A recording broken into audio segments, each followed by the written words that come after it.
አው ቀደም ሲል እንዳልኩት ጀነራል አለምሸት ደግፌ የአብይ አህመድ ቀኝ እጅ የሆነ ወታደራዊ አመራር ነው። በጉዳዩ ላይ ሰፋ ያለ ነገር ሰጥቷል። ከወታደራዊ ባለሙያ ሻለቃ ማሞ ለማ ጋርም በዚህ መድረክ ላይ ብቻ ተኩረን ውይይትም አድርገናል። ለምንድነው ሌላ ሰበብ ምክንያት የሚፈልገው?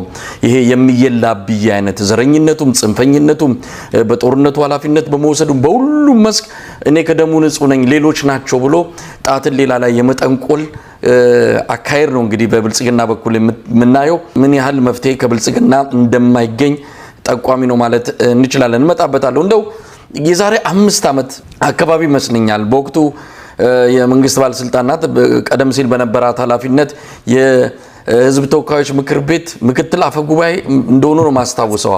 ያው እሳቸው ወይዘሮ ሽታዬ ይባላሉ። አንዳንድ ጊዜ ዛሬ ላይ ያለውን ነገር ቢያቁ ኖሮ ያኔ ምን ይሉ ነበር? እንግዲህ የዛሬ 5 ዓመት አሁን ያኔ 5 ዓመት የነበሩ ነገሮች በሙሉ በብዙ እጥፍ ጨምረው ቀውሱም ችግሩም ኑሮ ውድነቱም አጠቃላይ የኢትዮጵያ ነገር ብሶበት ባለበት በዚህ ወቅት ላይ ምን ሊናገሩ ይችላሉ እንጂ ሴትዮ ብለን እንድናስብ የሚያደርግ ነው። እስቲ እንስማቸው። 5 ዓመት ከዛም በላይ ወደ ኋላ እንሄዳለን።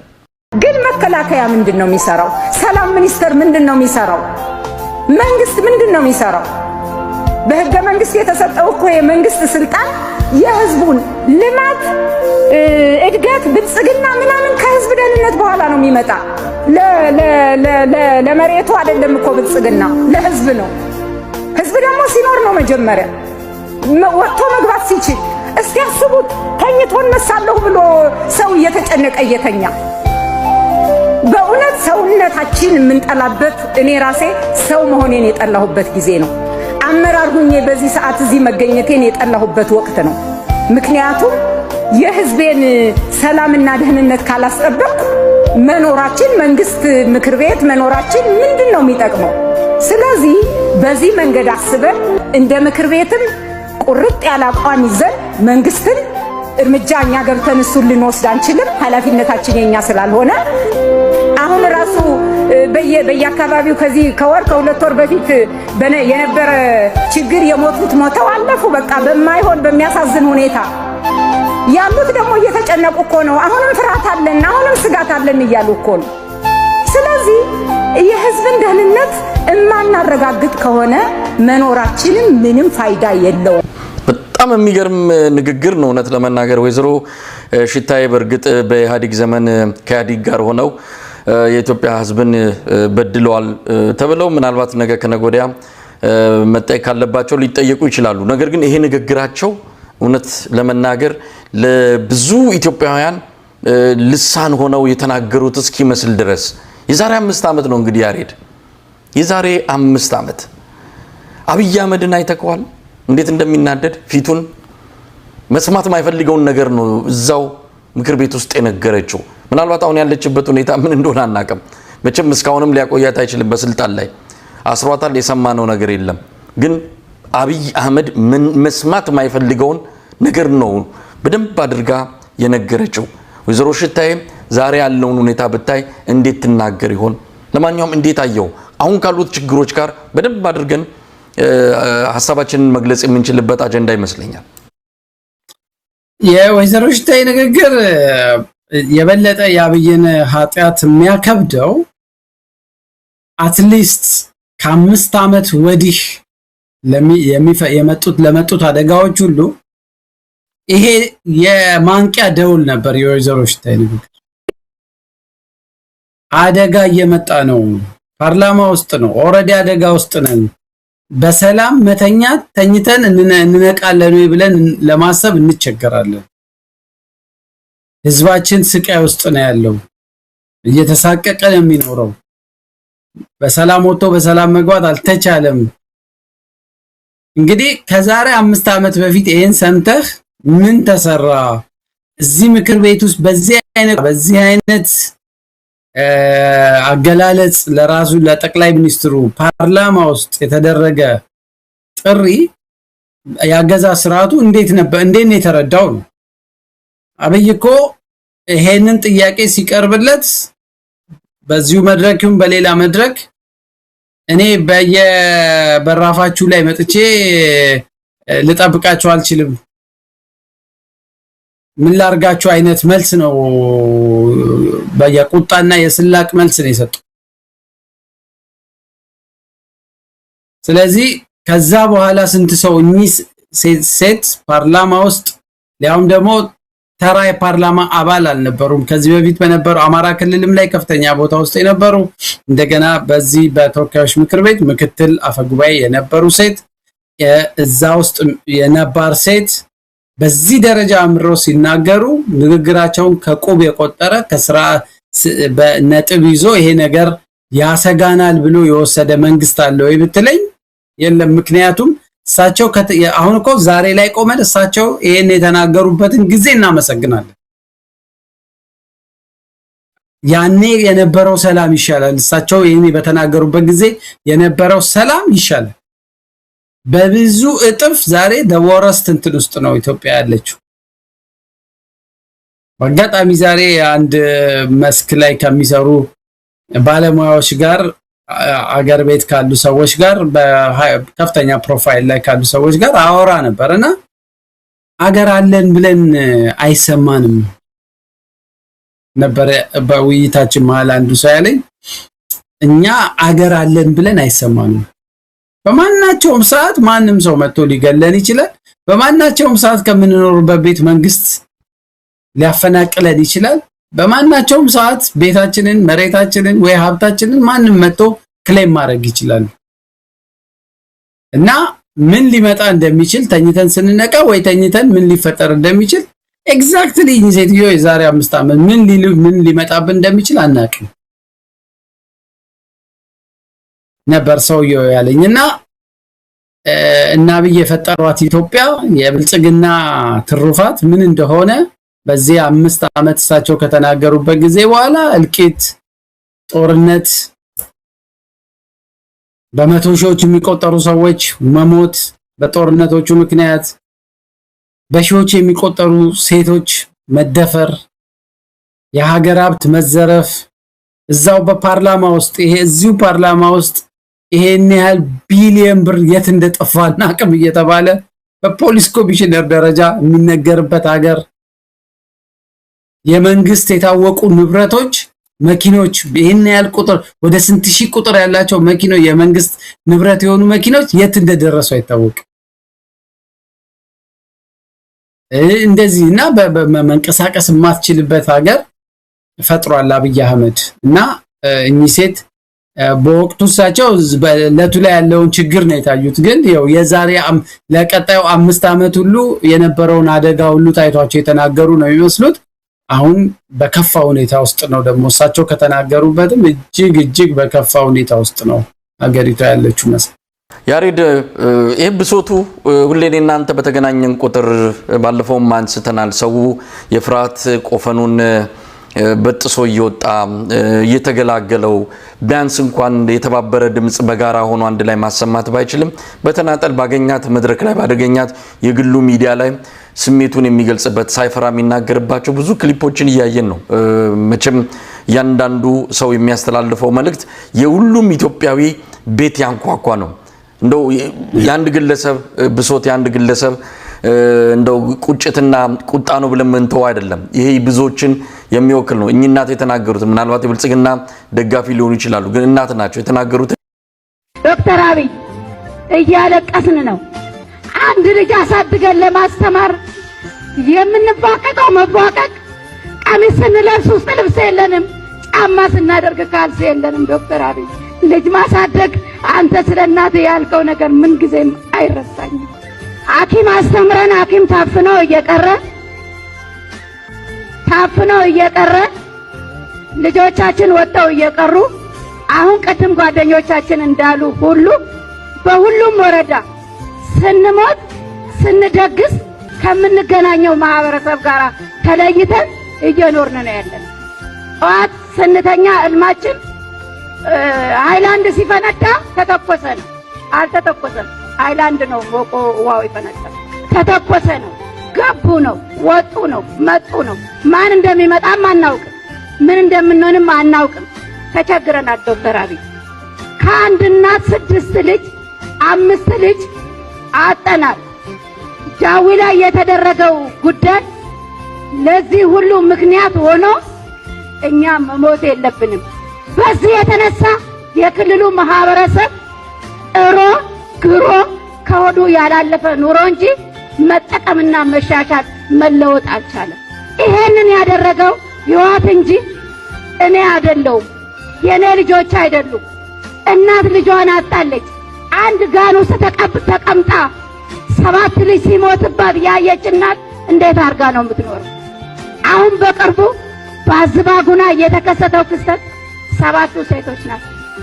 ለምን ያሬድ ተዘርዝሮ አልቅም። በየጊዜው የምንሰማው ነገር ነው። ምናልባት ይሄ በትክክል እና አብይ ያሉበት መድረክ ላይ ተናገሩት ስለመሆኑ ማረጋገጫ መስጠት ይከብዳል። ግን ቪዲዮ ላይ እንደሚታየው የአገዛዙ ባለስልጣናት ያሉበት መድረክ ላይ ተናገሩ ነው የሚመስለው። ለማንኛውም የትም የሚናገሩት እውነት ነው። ያው የአብይን ስም እየጠሩ ስለናትህ እንዲህ ብለህን ነበር ሲሉ እንግዲህ አብይ ያለ ይመስለኛል። ለማንኛውም ኖርም አልኖርም ይሄ የህዝብ ድምጽ ነው። ሰው ተቸግሯል። እናቶች እያለቀሱ ነው። በየቦታው የምንሰማው ነገር ተመሳሳይ ነው። የሚገርመው ግን በባለስልጣናቱ የሚባለው ነገር ደግሞ ሌላ ነው። አብይ አህመድ ይሄ ሁሉ የህዝብ ብሶት፣ ይሄ ሁሉ የሰው እንባ፣ ይሄ ሁሉ እልቂት እያለ ሌላው በሌላ ሀገር ቢሆን ኖሮ አንድም ቀን በስልጣን አይቆይም። የሚያወርደው እንኳን ቢያጣ የሚያፈናቅለው እንኳን የህዝብ ኃይል ባይመጣ በራሱ ጊዜ ስልጣን ለቆ ከቦታው ዞር ይላል። ምክንያቱም ይሄ ነገር መቆሚያ የሌለው በሱ የአመራር ድክመት በመሆኑ በሱ የተለየ ፖለቲካ ሴራ በመሆኑ በተለያየ ምክንያቶችን ልንጠቅስ እንችላለን። በዚህም ተባለ በዚያ በሱ ችግር ምክንያት ነው ሀገር እንደዚህ መከራ እየበላች ያለችው። ግን እሱ አሁንም መልካም ነገር እንደሰራ ደረቱን ነፍቶ ተኩራርቶ በወንበሩ ላይ ለሚቀጥሉት አመታትም በስልጣን ላይ መቆየት ነው የሚፈልገው። እንዴት አይነት ስነ ልቦና፣ እንዴት አይነት ሞራል፣ ከምን አይነት ነገር እንደተሰራ እንግዲህ ፈጣሪ ወቀው። በቪዲዮ የተቀናበረ የሁለት እንትን ነው። ሌላ መድረክ ላይ እንግዲህ አብይ ባለበት እንደተናገሩት ያስታውቃል። ግን ይሄኛው የባለስልጣናቶቹ ያሉበት ቪዲዮ በቅርብ ቀን ይሄንኑ ሀገር አቀፍ ምክክር ኮሚሽኑን ሪፖርት የሰሙበት የባለስልጣናቶቹና አብይ ከፕሬዘንቴሽናቸው በኋላ ከነ ፕሮፌሰር መስፍን ፕሬዘንቴሽን በኋላ ከፈለጋችሁ የኔንም ስልጣን ገድቡብኝ ምናምን እያለ የስላቅ እንትን የተናገረበት መድረክ ነው። ግን ትልቁ ነገር ምንድነው? እዛ የምታያቸው ተቃዋሚ የሚመስሉትን ባለስልጣናቶች በጠቅላላ አካውንተብል ናቸው። እኚህ ሴትዮዋ ለሚናገሩትም አገሪቷ ውስጥ እየደረሰ ላለው ሰብአዊ ቀውስ በጠቅላላ እዚህ ውስጥ የምታያቸው ባለስልጣናት በጠቅላላ በቀጥታ የሚሆን በተዘዋዋሪ ላላቸው ተሳትፎ ሁሉ ተጠያቂዎች ናቸው። የኢትዮጵያ ሕዝብ ብሶቱ በየቤቱ ብደውል ራንደምሊ ስልክ አንስተ ብደውል የፈለከውን ሰው አግኝተ ኢንተርቪው ብታረግ እኚህ ሴትዮ የነገሩን የሚያስንቅ ራስ የሚያሳምም ጩኸት ለቅሶ ነው የምትሰማው መሳይ። አንድ ክልል አይደለም ሁሉም ክልል ብትደውል አዲስ አበባም ውስጥ ራንደምሊ ሰዎች አግኝተ ብትደውል የኢትዮጵያ ሕዝብ በኑሮው በኢኮኖሚው ግሽበት በኑሮው ውድነት በቤት ኪራይ በቀለቡ በስራ እጦት አሁን ብዙ ሰዎች የስራ በቃ ቢዝነስ ደርቆብናል ተቸገረናል ድርጅታችንን ልንዘጋ ነው እርዱን የሚሉ ስራቸውን የሚዘጉ ማአት ሰዎች ናቸው። ከምንዛሪ ጋር ተያይዞ በሰላም እጦት ምክንያት በምንና ህይወቱ ያልተመሰቃቀለ ኢትዮጵያዊ የለም። አንዳንድ ጊዜ ለተወሰነ ለሀብታሞች ምቹ ሁኔታ ይፈጥርና አንዳንድ ስርዓት እታች ያለው ዳሃው ሊጎዳ ይችላል። ወይ ደግሞ ሀብታሙ ላይ በእዳ ማአት ግብር ምን ይጥልና ሀብታሙን አንዱን ሳይድ እየጎዳ እንትን ያደርጋል። ወይ የብሔር አንድ የሆነ የሚፈልጋቸውን አካላት እየጎዳ ሁሉንም ነው እያስለቀሱ ያሉት። ሀብታም የምትለውም ሰውዬ ደም እንባ አውጥቶ ያለቅሳል። ማአት በግብር በምን አጨናንቀውት ስራውን አስተጓጉለውበት ከሆነ ሴክተር ውስጥ ሁሉ ተገድለህ እንድትወጣ ሁሉ የማይደረግ ነገር የለም። ነጋዴው ያለቅሳል፣ ተማሪው ያለቅሳል፣ መምህሩ ያለቅሳል፣ ዶክተሩ ያለቅሳል። በየሁሉም መስኩ ሁሉም ሰው አልቃሽ ብሶተኛ ነው የሆነውና ይሄ ስርዓት በሁሉም መስክ ነው የኢትዮጵያን ሕዝብ ያማረረው ያንገሸገሸው። እና እንዲህ አይነት የእናቶች ድምጽ በ10 ሚሊዮኖች እናቶች ብታናገር ይሄንኑ ድምጽ ከዚህ በፊት እነዚህ እናቶች ለአብይ ይጸልዩለት የነበሩ በየአዳራሹ ክፉ አይንካ እያሉ ይመርቁት የነበሩ እናቶች እሱም አፋውጥቶ የኢትዮጵያ እናቶች ጸሎት ነው የሚደግፈኝ እያለ ይናገር የነበረ ሰው ነው። እኔ እንደዚሁ በመልእክተ ቅዳሜ የጸለዩሎት የኢትዮጵያ እናቶች እያለቀሱበት ነው ብዬ የአንዲት እናትን ለቅሶ አያይዤ ረጅም ጽሑፍ ጽፌ ነበርና አሁን የኢትዮጵያ እናቶች አብይ ላይ እያለቀሱ ነው። ልጆቻቸውን በጦርነት አጥተዋል። የልጆቻቸው ኑሮ ተመሰቃቅሏል። የራሳቸው ኑሮ የተመሰቃቀለባቸው እናቶች ብዙ ናቸው። ቤታቸው የፈረሰ ጧሪ ያጡ እና አሁን ዛሬ የኢትዮጵያ እናቶች አብይ ላይ እያለቀሱ ነው። እንግዲህ እንባቸው ምን ያደርገዋል እሱን ወደፊት የምናየው ይሆናል። ግን እየጸለዩልኝ ነው ያላቸው እናቶች ይሄው በዚህ በአደባባይ ማንተ እንዳልከው እያዘኑበት እያለቀሱበት እየረገሙትም ጭምር ነው ያሉት። ያሬድ ቀደም ሲል በዚህ ጉዳይ ላይ የተለያዩ ሐሳቦችን ህዝቡ እንዲሰጡ እኔም አንተም ጥሪና አድርገን እንደነበረ ታስታውሳለህ። ያ ጥሪ በእርግጥ ምላሽ ያገኘ ነው። አንዳንዶች ያው ካለው አጠቃላይ የጸጥታና ደህንነት አገዛዙ ከሚወስደው ጭካኔ ተግባር በመነሳት በተወሰነ ደረጃ ሚስጥራዊነት በጠበቀ መልኩ ማንነታቸው ሳይታወቅ ግን መልእክት እንደሚያስተላልፉ ይገልጹልናሉ። ይሄንን በተመለከተ እንግዲህ ቴክኒክ ባለሙያዎች ጋር ተነጋግረን በተለየ ሁኔታ ድምጻቸው ሳይታወቅ የተደወለበት ስልክ ሳይታወቅ ወጪም እንዳያወጡ ምክንያቱም ሲደውሉ ወጪ እንዳያወጡ ያንን ሁሉ ታሳቢ ያደረገ በነፃ የሚደውሉበት ሁኔታ እንዲኖር እንግዲህ የሞከርን ነው። ያን እንደተሳካን ለህዝቡ እንገልጻለን። ቢያንስ ይተንፍስ በመተንፈስ እንኳን የተወሰነ ነገር ፎይታን ካገኘ በሚል ነው። እዛው ታፍኖ ቀረ። በዚህ በግራ በቀኝ የሚመጣበት ውክቢያ እንዳለ ሆኖ ደግሞ አለመተንፈሱ የሚፈጥርበት የስነ ልቦና ጉዳት ስላለ ቢያንስ በመተንፈስ እንኳን የተወሰነ ፎይታን እንዲያገኝ በሚል የምናዘጋጀው መድረክ ይኖራል። ባለፈው አንተም ጥሪ ያርጋል። በጋራ ያደረግነውን ጥሪ ሰው እየተቀበለው ነው። ያሬድ በጣም አስቸጋሪ ነው። እንግዲህ በቅርቡ ነው ምርጫ ተካሄደ አለ። ምርጫው ያልተሰማ አንዳንድ ዜና የሰው ህይወት የጠፋበት 16 በደቡብ ኢትዮጵያ ዘይሴ 16 ኢትዮጵያውያን ከምርጫው በኋላ ከምርጫው ጋር በተያያዘ ሁኔታ እንደተገደሉም ሰምተናል። ይሄ የዜና ሽፋን እንኳን አላገኘም። 16 ሰው ከምርጫው ጋር በተያያዘ ዘይሴ ላይ ሲገደሉ ማንም ይሄንን ቁም ነገር አድርጎት እንኳን ለዜና ሽፋንነት ያበቃው የለም። ያሳዝናል። እንዲህ አይነት ቀውስ የሆነ ሀገር እንደዚህ አይነት ቀውስ በሆነ የምርጫ ሂደት ነው እንግዲህ አሸነፍኩ ብሎ መንግስት ሊመሰረት እየተዘጋጀ የሚገኘው። አይ ግድ የለም የፖለቲካ መፍትሄ ነው የሚያስፈልገው። የኢትዮጵያ ችግር በምርጫ አይፈታም። የኢትዮጵያ ችግር አብይ አህመድ እንደሚለው አይነት በቲያትር የሚቃለል አይደለም። ስለዚህ አንድ ወጥ የሆነ በተለይ የሽግግር ስርዓት ያስፈልጋል።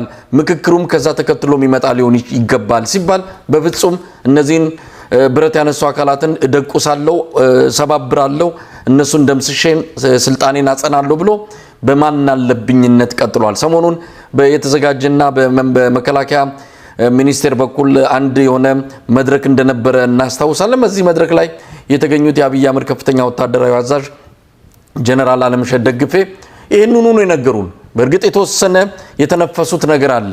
ችግር እንዳለ አምነዋል።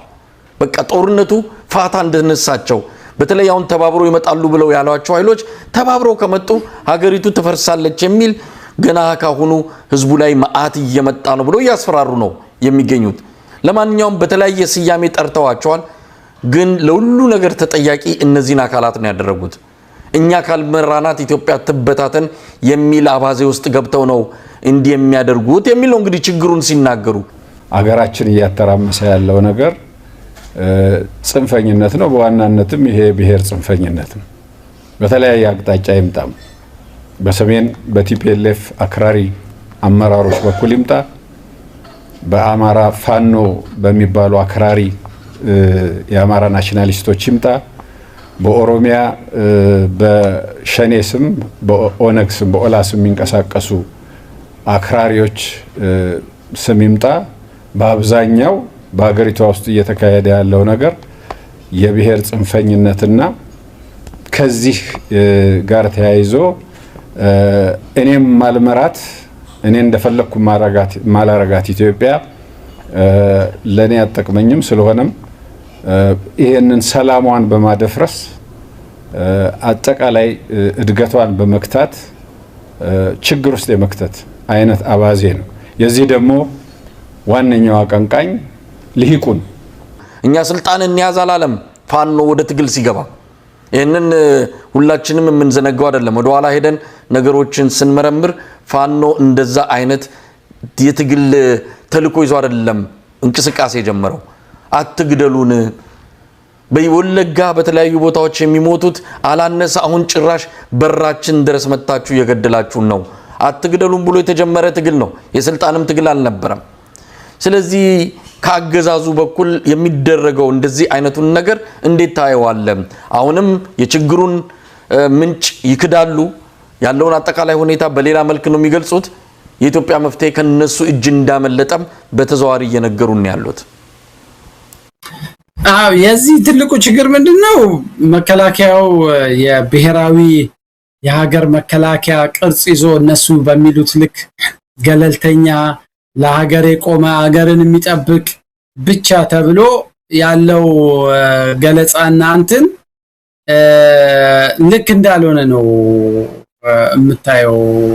መከላከያው ገለልተኛ ቢሆን እንደ ሌላ ሀገር መከላከያዎች ሁሌ ለሀገሩ ብቻ የሚቆምና የሚመጡና የሚሄዱ ፓርቲዎችን እየተቀበለ የሀገር መከላከያን ስራ ብቻ እየሰራ እያስተናገደ የሚመጡትን የሚቀበል የሚሄዱትን የሚሸኝ የሀገሪቷን ሉዓላዊነት የሚያስጠብቅ ቢሆን ኖሮ እዚህ ሁሉ ስብስብ ችግር ውስጥ አንገባም ነበር። አብይ በየመንደሩ እሳት እየጫረ ኑና ተዋጉልኝ ሲላቸው ኖ ሚል የመከላከያ መዋቅር አይደለም ያለን።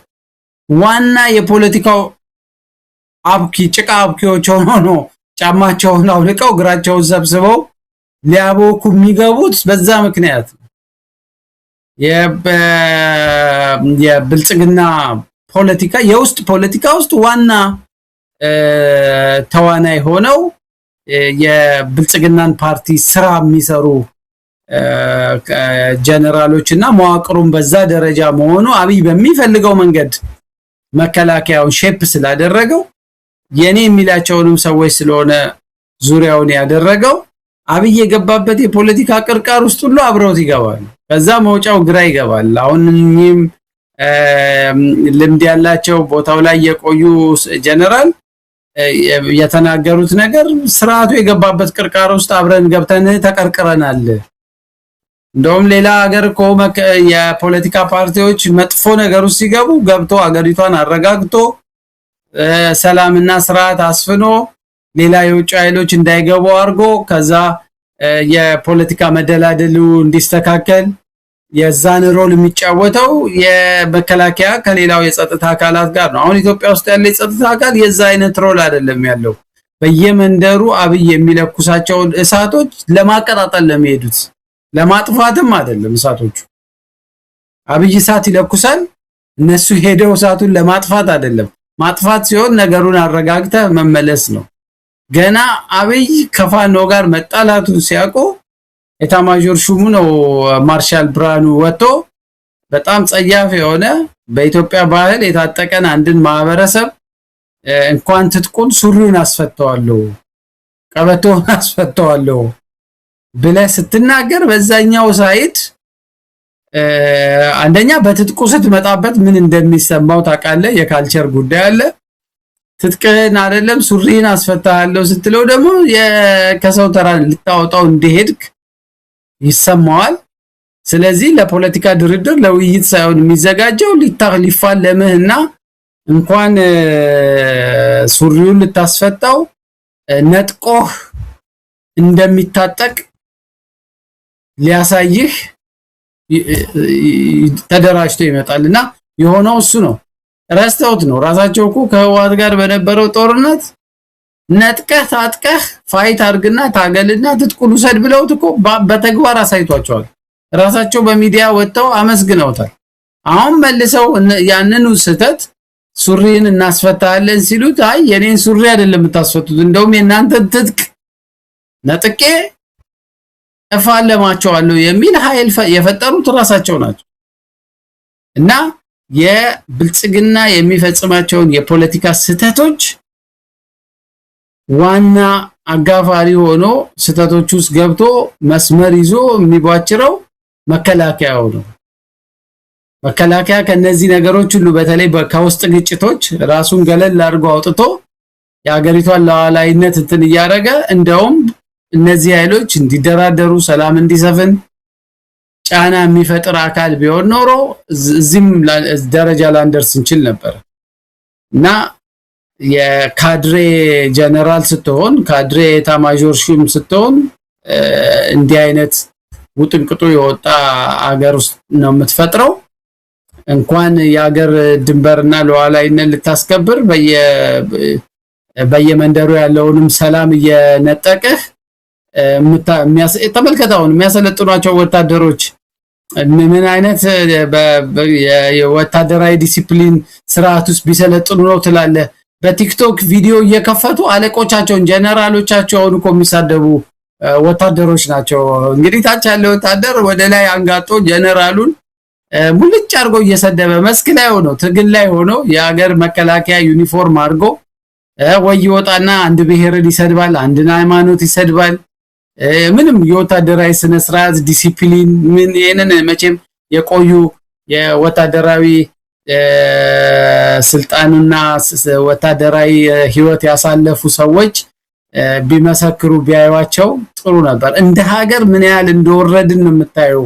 የመከላከያን ዩኒፎርም ለብሰው ማዕረግ ያለው ልብስ አድርገው ቲክቶክ ላይ ህዝብ ሲሳደቡ ማህበረሰብ ሲያንጓጥጡ ሲዝቱ የሚውሉ የጸጥታ አካላት ያለበት ሀገር ነው መሳይና እንደ ሀገር ነው ኪሳራ ውስጥ ወደቅነው። እንደው ጀነራል አለምሸት ደግፌ ያነሷቸውን አንድ ሁለት ነጥቦች ላይ አስተያየት መስጠት ከተቻለ በዋናነት የጦርነትን አስከፊነት የተናገሩበት ጦርነት በጣም የሀገር ሀብት ይበላል።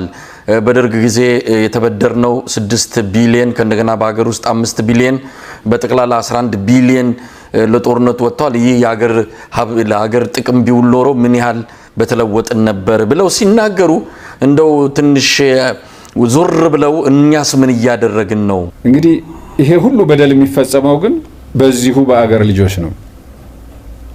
ችግሮቹ በሰላም የማይፈቱ ሆነው አይደለም፣ ግን አክራሪ አቋም በመያዝ ለውይይት እና ለመግባባት እድል ከመስጠት ይልቅ ለንትርክ እና በነፍጥ የመፈታተሽ ጉዳይ ስለሆነ ይሄ ደግሞ ከቆየው አካሄድ ጀምሮ ተያይዞ የመጣ ስለሆነ ትውልድ ዋጋ እየከፈለበት አገር እየደማ ከእድገት ወደ ኋላ እየቀረን ህዝቦቻችን ከድህነት ወጥተው ልክ ሌላው ዓለም እንደደረሰበት በሰላምና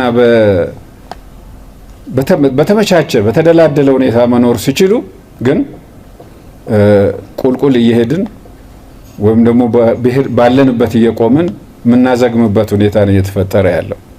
ይሄ የአብይ አህመድን ስልጣን ወንበር ለማስጠበቅ የሚደረግን ጦርነት ባላይ ያልፈው ያንን ጊዜ ብቻ እየረገሙ ለጦርነት የሚውል ገንዘብ የሀገር ሀብትን ያባክናል ማለታቸው እንደው ትንሽ አደርባይነቱም እንደው ልክ የለውም ወይ? ይሄንን ነገር ለምን እዛ ውስጥ አይነጋገሩም? እንደምናደርገው ጦርነት ተገቢ ነው ወይ? የሀገር ሀብት እየበላ ነው፣ ሰው እየበላ ነው። የቱ ጋር ነው መቆም ያለበት? ተጽዕኖ መፍጠር የለባቸውም? አንድ ግለሰብ እንደዚህ ተቆጣጥሯቸው እንደፈለገ ወዲ ወዲያ ሲያደርጋቸው አምነውበት እንዳልሆነ ያስታውቃል። ውስጣቸው ያውቀዋል ስህተት እየተሰራ እንዳለ። ከዚህ በፊትም ተናግሯል። የፖለቲካ መፍትሄ ነው የሚያስፈልገው ብለዋል። ታዲያ ምን ነው ይሄንን ነገር ደፍረው እዛው በር ዘግተው ማይነጋገሩት የሚል ነገርም ይነሳል። ሌላው ሶስቱን ኃይሎች የጠቀሱበት ነው። ጽንፈኝነትን አነሱ። ጽንፈኝነት ከብልጽግና በላይ ኢትዮጵያ ውስጥ የብሔር የሃይማኖት ጽንፈኝነትን እኮ መንግስታዊ መዋቅር አድርጎ ኢትዮጵያን ለመከራ የዳረገ ስርዓት እኮ ነው ብልጽግና። ለምንድን ነው የሚየላብይ ያደረጉት? ብልጽግና የራሱን ስህተት የራሱን ክፍተትና ጉድለት በሌሎች ላይ ያላከከ እንደው ወቃሽና አልቃሽ የሆነበት ሁኔታ እጅግ የሚያሳዝን ነው። ጀነራል አለምሸት ደግፌ ይህንን ለመናገር እዚህ መድረክ ላይ መምጣትም አልነበረባቸውም። ለማንኛውም መፍትሄው በእጃቸው የለም። አሁን ስጋታቸውን የገለጹ ሶስት ኃይሎች ተባብረው እየመጡ ነው። ሶስት ኃይሎች ከመጡ ደግሞ ኢትዮጵያ ያልቅላታል አይነት ህዝቡ ላይ ስጋት እና ፍርሃት ለመርጨት የተደረገ መድረክ ነው ማለት እንችላለን። እንደው በዚህ ደረጃ የኢትዮጵያን ሕዝብ እውነቱን አያውቁም ብለው ገምተው ነው ወይስ እውነት መፍትሄው ከእጃቸው እንዳመለጠ አውቀው ተስፋ በመቁረጥ ነው እንዲህ አይነት ንግግር እንዲህ አይነት አቋም ይዘው የሚታዩት? እኔ ሌላ ሶስተኛ መንገድ ማሰብ ጥሩ ይመስለኛል። ምናልባትም ለስርዓቱም ጭምር መልእክት እየተናገሩ እንዳይሆን መሳይ አናቅም። እኚህ ሰው በውስጥ ስብሰባ ላይ ምን ተናግረው ይሁን አይሁን አላቅም፣ ግን ተናግረውም ሊሆን ይችላል፣ ሰሚያተውም ሊሆን ይችላል። ግን ጦርነት እንደ ሀገር እንደማያዋጣ አክሳሪ እንደሆነ መልእክታቸው መቼም ለብልጽግና ለመንግስት ብለው ከአብይ ማዕረግ ትከሻቸው ላይ ለአሰረላቸው ለአብይ ቀጥታ እንደዛ አይነት መልእክት መናገር አይችሉም። ካሉበት ሁኔታ ወይ ስልጣናቸውን ለቀው አፍሪካ ውስጥ ዲፊክት አድርገህ ከመንግስት አፈንግጠህ ወጥተህ ወይ ጫካ ገብተህ ወይ ለሀገር ለቀህ ከርተህ ካልሆነ ስልጣን ላይ ሆነ ይሄንን አትናገርም። በጥንቃቄም እንኳን መንግስትን ቀጥታ ቢናገሩ አይለቋቸውም፣ እንዲህ ያለ መድረክ ላይ አይመጡም።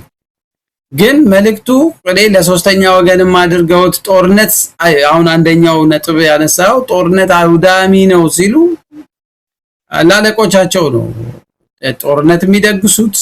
የሀገሪቷን ከፍተኛ በጀት ለጦርነት ያዋለው ለመከላከያን ለማጎልበት ብሎ ከፍተኛ ባህር ሳይኖራት ባህር ኃይል ያሰለጠነ ለባህር ኃይል ብሎ በጀት መድቦ ብዙ ገንዘብ ያወጣ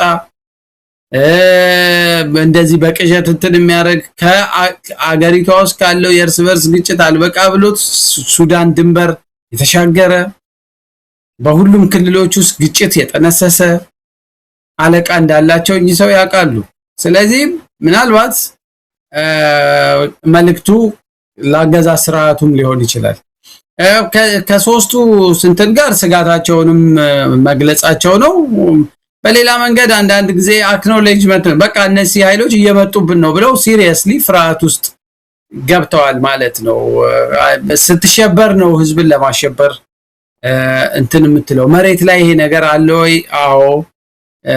ህዋትና የእንትን እየተደረጉ ያሉ እንቅስቃሴዎች፣ መግለጫዎች አሁን እኚህ ሰው እንግዲህ እንደገና ሌላ ዙር ጦርነት ውስጥ ልንገባ ነው፣ እንደገና ልንተላለቅ ነው የሚል ስጋት እንደ ሰውም ቢሆን ውስጣቸው ያለ ይመስለኛል። እና እንደምንም ብለው ያገዛዝ ስርዓቱ ሳይነኩ ግን መነገር ያለበትን እውነታ እንደተናገሩ አድርጎ ማሰቡ ጥሩ ይመስለኛል። መሳይ የተናገሩት ፋክት ነው። ጦርነት አውዳሚ ነው። ግን ዛሬ አብይ በዚህ 5 ዓመት ውስጥ ለጦርነት ያወጣውን በጀት መናገር ማለት አብይን መወንጀል ነው። ስለዚህ በማግስቱ በህይወትም ላታገኛቸው ትችላለህ። ግን እውነታውን ተናግረዋል። ለምሳሌ ለመስጠት ግን የቀለላቸው ወደኋላ ሄዶ በድሮ ጦርነቶች ያለ ሁለተኛው ያነሱት ነገር ደግሞ እውነት ነው። ጽምዶ የሚባል ኃይል እየመጣባቸው ነው።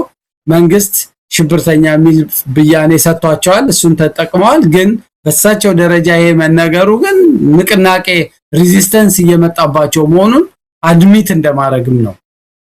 እና በሳቸው ንግግር ህዝብ ላይ ፈራ ይችላል። ግን መልእክታቸው ግን ለመንግስት ባለስልጣናቶችም ጭምር እንደገና ሌላ ዙር እንትን ውስጥ እንገባለን መተላለቃችን ነው የሚል ይሄ የሚያሳየው በመንግስት ውስጥ ስጋት መፈጠሩንም ጭምር ነው። በአመራር ደረጃ፣ በመከላከያ ደረጃ፣ በዚህ ደረጃ እነዚህ ያሏቸው ነገሮች ምንም ያህል ስጋት ባይፈጥሩ ኖሮ በጣም አኮስሰው ምን ብለው ነበር ሊናገሩ የሚችሉት? ሁሉ ነገር በቁጥጥራችን ስር ነው ምናምን ነው ሊሉ ይችሉ ነበርና ነገሮች እያፈነገጡባቸው መሆኑን ነው እኔ ከሳቸው ንግግር ብዙ የሚሰማኝ እሱን ነው። እንግዲህ ያሬድ በተለያዩ ጉዳዮች ላይ ቆይታ ያደረግንበት የዛሬው የአንከር የመረጃ ክፍለ ጊዜ ይሄንን ይመስላል። በጣም ነው ማመሰግን ያሬድ። እንግዲህ ሌሎች መረጃዎችን ሰብስበን ደግሞ በሚቀጥለው ጊዜ ዳግም እስከምንገናኝ በዚሁ ነው የምሰናበተው። መልካም ጊዜ። አመሰግናለሁ ያሬድ። አመሰግናለሁ መሳይ። እኔም እድሉን ስለሰጠኝ ከልብ አመሰግናለሁ።